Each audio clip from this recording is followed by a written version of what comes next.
Hello everyone, time with Jordan Hornbeak for our annual Super Bowl prediction video.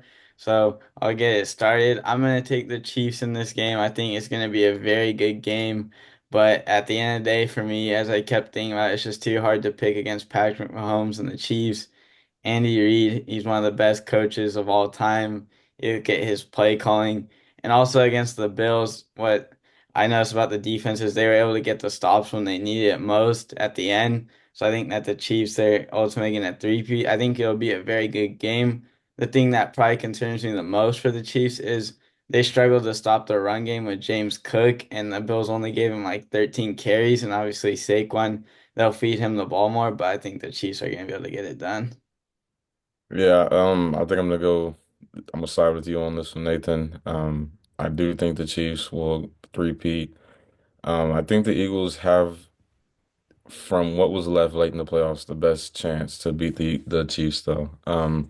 Obviously, yeah, you just touched on it with the rushing attack with Saquon. That's, like no other in the league. I think the only team that could have rivaled that was the Ravens, but they were a second round and out team. So, you know, I think that's the X factor in this game. Can the Chiefs stop Saquon and hold him to, 100-yard less rushing game?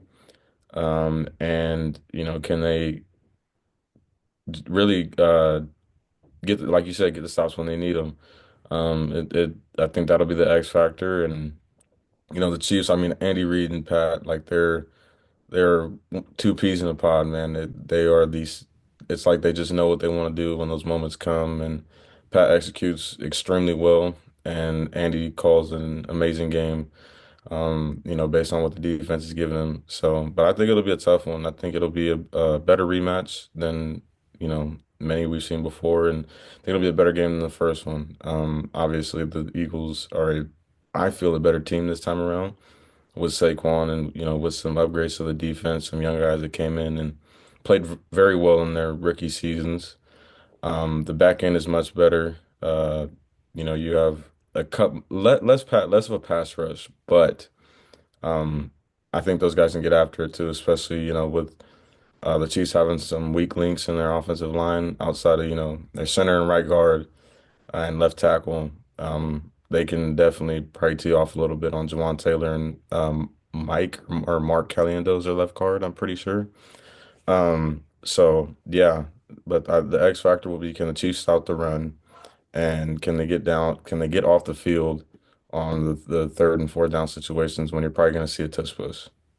Yeah, I agree. And like you said, though, with Andy Reid and Patrick Mahomes, they always know what they want to do in those tight game situations. Like against the Bills, after they got the turnover on downs, they went down and they scored like almost immediately.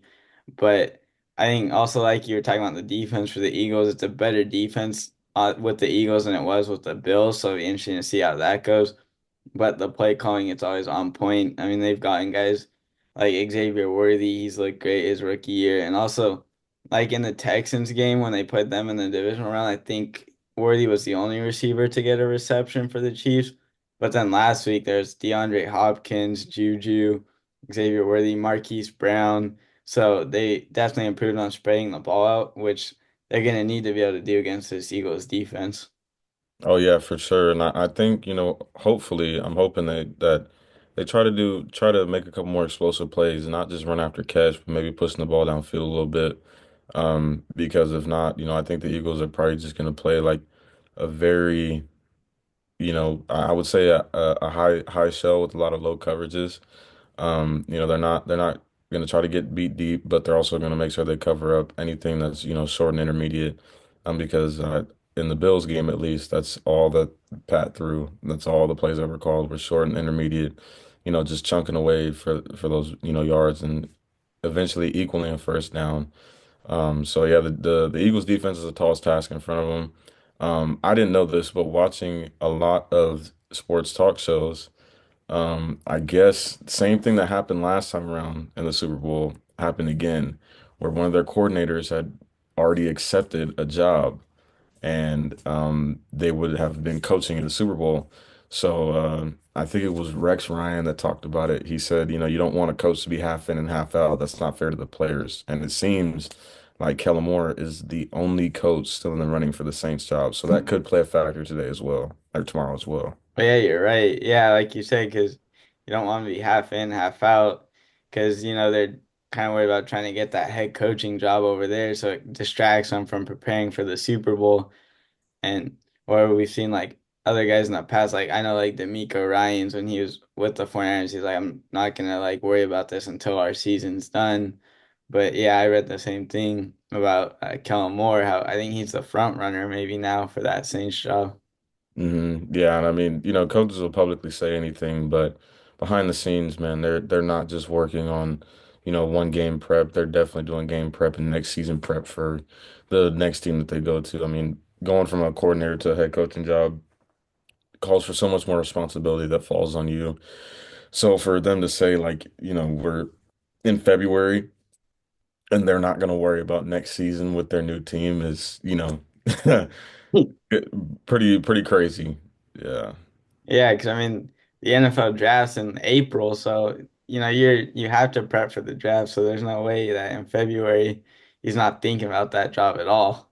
Exactly, exactly. And yeah, it's completely not fair to the guys. And I just hope he goes out there and, gives it his all to try and call a winning game, and not just be really conservative and try to make, the offense still look good as if that will matter at his next destination. Yeah, I agree. I hope he just does what he normally does, giving them the best chance to win the game, not how it'll help him like with the future job. Exactly, exactly. Also, the Chiefs special teams, they've been like against the Bills, they were getting and the Texans, Nico Remigio, he was setting them up in great field position. So I wonder how the Eagles will do against that. Yeah, yeah, that'll be interesting to see too. Yeah, that was he made a couple that punt return was very key in the Bills game. Then he had a kick return that came out a little further than what it would have been had he fair caught it or let it go into the end zone. So, the field position battle is one for the ages in football. You hear coaches talk about it all the time. You start on the shorter field, the percentage of a score goes up, dramatically from like 25% to 50 and 75 range. So yeah, you got to win the field position battle. You got to get off the field on third and fourth down if you're the Eagles, and if you can do both of those things, I think they have a decent chance. But you also got to play smart. I mean, it seems like every year in the playoffs, the Chiefs pull out that rollout play with Pat, where the back just runs to the flat, and then the tight end kind of crushes down on like a pin block.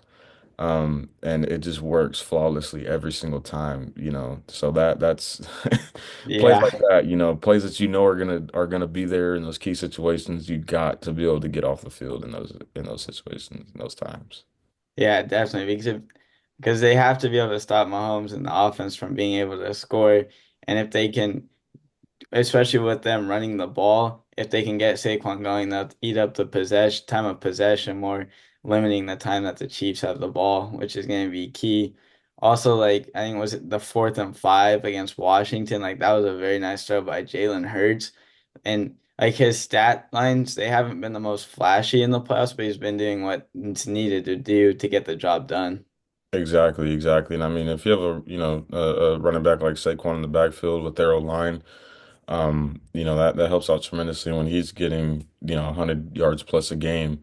You can't really argue with that there. So, yeah, if they can do what they've been doing, it'll be a very close game. If they fall short in one area, which I feel is getting the run game going. I think that's, maybe the Chiefs' weakest link. They're very good in pass rush in key situations, and obviously, you hear everything about their DC Steve Spagnuolo's, one of the greatest playoff coaches of all time. He knows when to dial up a blitz. His blitzes are insane. You got to be able to minimize the area where he can blitz and get him to start thinking, okay, if it's a run here, I can't, have a zero shell on the back end, or you can. But you don't want to sacrifice that if they're going with an outside zone because everybody's probably penetrating the A and B gap, which is interior line. So, stuff like that. And if they're the Chiefs are gonna try to put them in obvious pass situations, which is not what the Eagles want. They want to be in those, second and short, third and short, maybe second and medium sometimes, and really try to get Jalen to finish it off for him. Yeah, definitely. Like you said, that they're gonna try and put him in those obvious passing situations. And I agree, like you said though, that the Eagles, they're the out of all the teams in the playoffs, I think they had the best chance to beating the Chiefs because they're a complete team all around. It's just the Chiefs, they always find a way to get it done in the end. Yeah, yeah, for sure. But it'll be one for the ages, a rematch of just, a year ago or 2 years ago now. So yeah, I mean I'm excited for this one for sure. Yeah, me too. It should be a great Super Bowl. Yeah. All right, thank you for taking the time to join me, Jordan. All right, thank you for having me once again, Nathan. Yeah, anytime.